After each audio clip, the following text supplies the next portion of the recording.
Halo guys, sekarang kita lagi ada di rumah kampung.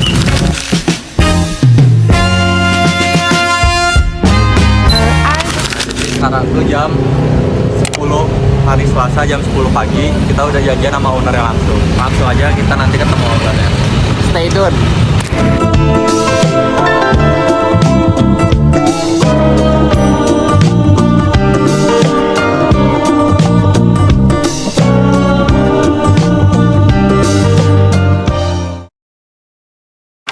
Sejarah tante mulai dari bisnis F&B ini tuh gimana sih? Jadi pada saat saya punya anak, saya nggak mau terpaku dengan waktu Oh iya. jam kerja. Jadi saya memutuskan untuk buka usaha. Itu tahun 2013 akhir 2014 buka ya. Saya memutuskan buka tempat kopi. Kenapa? Karena saya suka kopi, suami saya doyan kopi, dan kita suka konsep kopi itu adalah warkop. Orang kita tuh Gen X itu tahunya warkop adalah warung kopi tempat kita bisa kenalan satu sama lain. Konsepnya Madam Hook ini kan konsep bertema ya, bertema bahwa makanannya adalah tema bangunan. Bangunannya adalah Indo, Belanda, Peranakan. Jadi yang kita offer adalah selalu itu. Dan makanan jadul, ini kan konsepnya ada vintage-vintage ya. Makanan jadul itu harus selalu lekoh rasanya. Tapi emang kalau tante sendiri itu sekarang di sini kan lumayan banyak juga kan pegawai. Itu tuh gimana sih tante strukturnya kalau boleh tahu? Saya nggak ada struktur pegawai. Saya langsung pegang sendiri di atas ya. Kan biasanya ada, ini kan saya masuknya kategori bisnis yang kecil ya. Saya bilang ini bisnis kecil, bisnis UKM. Jadi saya sebagai owner juga adalah sebagai manajer atau duty manager atau operational manager, itu di saya sendiri. Kemudian saya ada admin yang bantu saya masalah keuangan dan lain-lain, pencatatan. Kemudian langsung bagi per divisi. Bagi per divisi adalah ada divisi kasir dan waiter, divisi bar, divisi dapur, sama divisi in-house. Ada 4 divisi. Itu tuh total berapa pegawai? 13 saat ini. Oh berarti waktu awal buka lebih banyak kan? 25. Oh, kalau boleh tahu tuh kan kenapa sih bisa sampai kejadian kayak gitu? Saya nggak pecat. Mereka pada resign satu persatu dengan alasan segala macam, maksudnya keluarga dan lain-lain, dan memang ada yang nggak bisa. Tapi kalau misalnya kayak gitu ada peluang kerugian juga dong tante? Ada. Nah itu kenapa tante seberani itu tuh buat ngambil step kayak gitu? Berdasarkan insting biasanya saya. Saya tuh bukan thinker. Kalau kita ngomongin dari karakter MBTI ya, saya itu F, filler.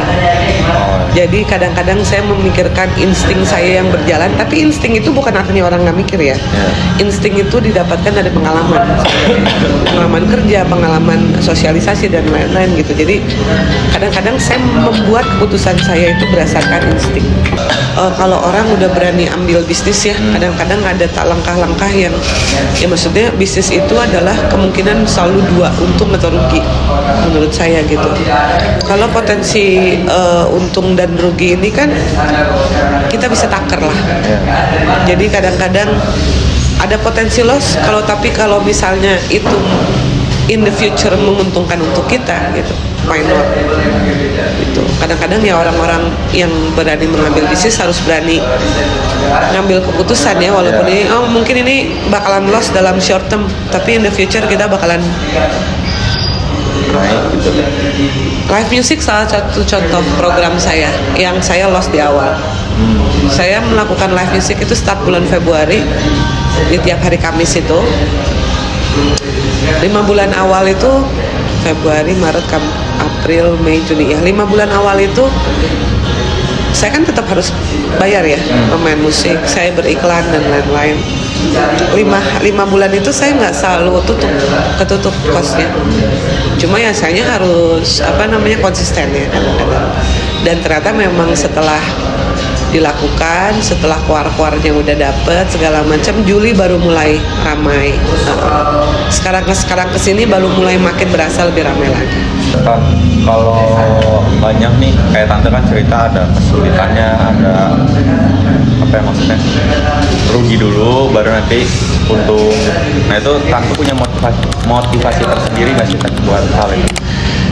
Aduh gimana ya, saya sih simpel ya, saya kan ibu rumah tangga, tapi memang saya tuh nggak bisa diem. Dari zaman dulu saya selalu kerja dan lain-lain.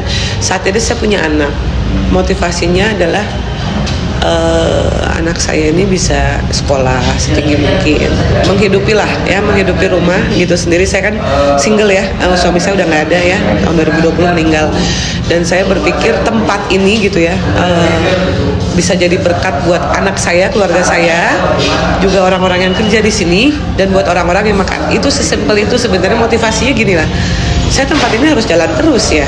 Kenapa? Karena ada yang bergantung hidup sama saya. Karyawan-karyawan ini ya di saat di tempat lain juga banyak efisiensi dan memecat ya. Saya berusaha kalau memang orang yang benar kerja gitu ya, ya bisa dapat makan dari saya. Ibaratnya ya itu motivasi apalagi sih yang saya butuhin gitu loh. Sebenarnya sesimpel itu motivasinya. Kalau boleh tahu nih Tante tuh targetin marketnya ke anak-anak umur segimana? Dari Gen Z sebenarnya sampai ke Gen X. Challenge apa nih biar maksudnya challenge yang buat narik target market Tante tuh kayak gimana?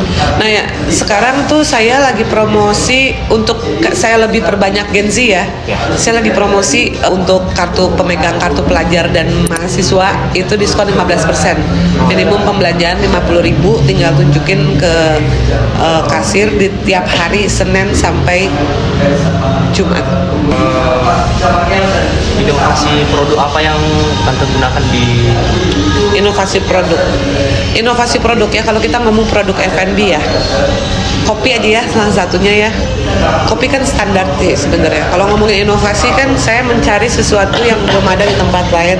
Kalau kita ngomongin inovasi, saya punya 2 menu yang nggak ada pasti di tempat lain. Di saat orang lain jualan ice coffee lemon atau ice lemon coffee, saya jualnya es kopi degan. Kemudian es kopi ningrat itu saya masukin es kopi susu. Saya nggak pakai gula aren ya. Saya namakan di sini es latte karamel. Es latte karamel ala Hook. Yang satu lagi es kopi ningrat. Es kopi ningrat itu es dengan selai kacang. Selai kacangnya ada di dalam kopi. Nah, kan ini sekarang kan kita mau bahas sedikit ke arah hukum nih kan.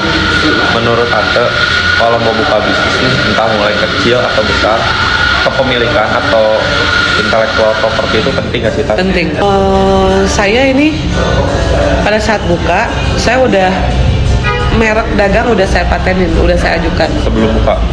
Pada saat saya buka, pada saat saya sudah punya merek, panduan merek sebuah saya udah masukin dan udah keluar 8 bulan kemudian.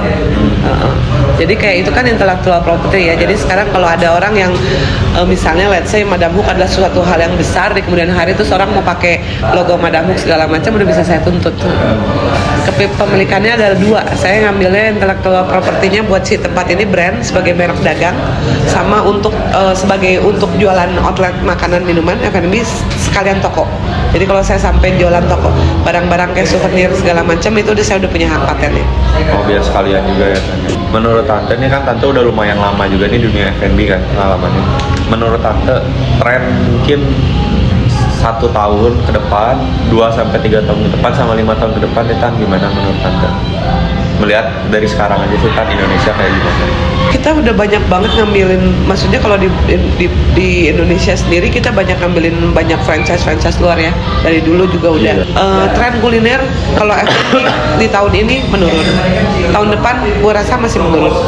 Cuma di 2-3 tahun ke depan trennya ke arah mana saya udah nggak bisa prediksikan karena orang udah terlalu banyak buka dan tutup dengan segala macam jenis gitu. Jadi ya orang akan tetap berusaha mencari sesuatu yang viral. Menurut saya ya, pemilik bisnis yang mempunyai modal, mereka akan selalu mencari inspirasi dari negara-negara tetangga ataupun negara luar untuk mereka tiru di sini.